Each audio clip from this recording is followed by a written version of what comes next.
साथी शब्द छोटो छ तर यसको अर्थ अत्यन्तै अमूल्य छ। हाम्रो जीवन हाम्रो बुबा आमा दाई दिदी भाइ बहिनीको जति नै आवश्यकता र महत्त्वपूर्ण भूमिका हुन्छ हाम्रो साथीको पनि उत्तिकै महत्त्वपूर्ण भूमिका हुन्छ। कहिलेकाहीँ त साथी नै हाम्रो नजिकको मान्छे बनिदिन्छ।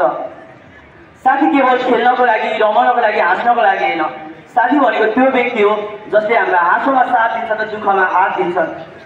त्यसैले भनिन्छ नि साथी भनेको त्यो व्यक्ति हो जसले हाम्रो जस्तोसुकै दुःखको बेला पनि हाम्रो हात समात्छ। हामी सानो छँदा साथीको महत्त्व केवल खेल्नको लागि थियो होला। विद्यालयमा सँगै खेल्ने पढ्ने रमाउने हाँसखेल गर्ने टिफिन साटासाट गर्ने र साना साना कुरामा झगडा गर्ने फेरि साथी भनेर मिल्ने, यिनै साना साना कुराले हाम्रो बाल्यकाल रमाइलो बनाएको थियो। तर जब हामी ठुलो हुँदै जान्छौँ तब हामी बुझ्छौँ साथी केवल रमाइलोको लागि मात्र होइन, हाम्रो जीवन बुझ्नको लागि हो। हाम्रो जतिसुकै बाधाहरूमा सँगै हात समातेर हामीलाई अगाडि बढ्न अझै हौसला दिने व्यक्ति हो। साथीले हाम्रो व्यवहार सोच र भविष्यलाई प्रभाव पार्दछ। सही साथीहरूले सही दिशामा लैजान्छन्, सही काम गर्न हामीलाई उत्प्रेरित गराउँछन् र गलत काम गर्न रोक्छन्। तर गलत साथीले हामीलाई सधैँ गलत दिशातिर लैजान्छन्। त्यसैले भनिन्छन् साथी छान्नुसँगै हाम्रो भविष्य नै छानिन्छन् भनेर।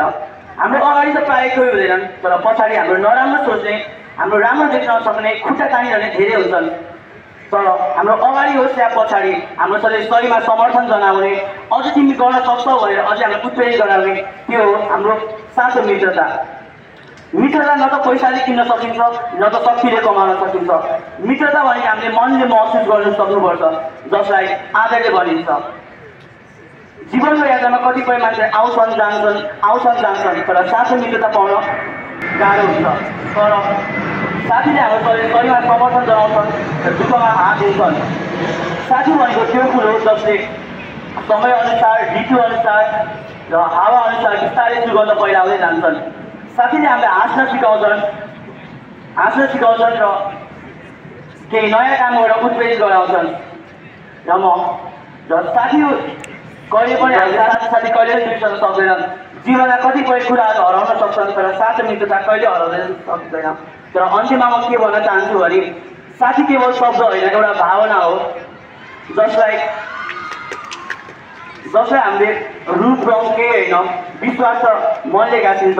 र मेरा यिनै शब्दहरूमा यही कामना गर्दछु कि अमर रहोस् हाम्रो मित्रता।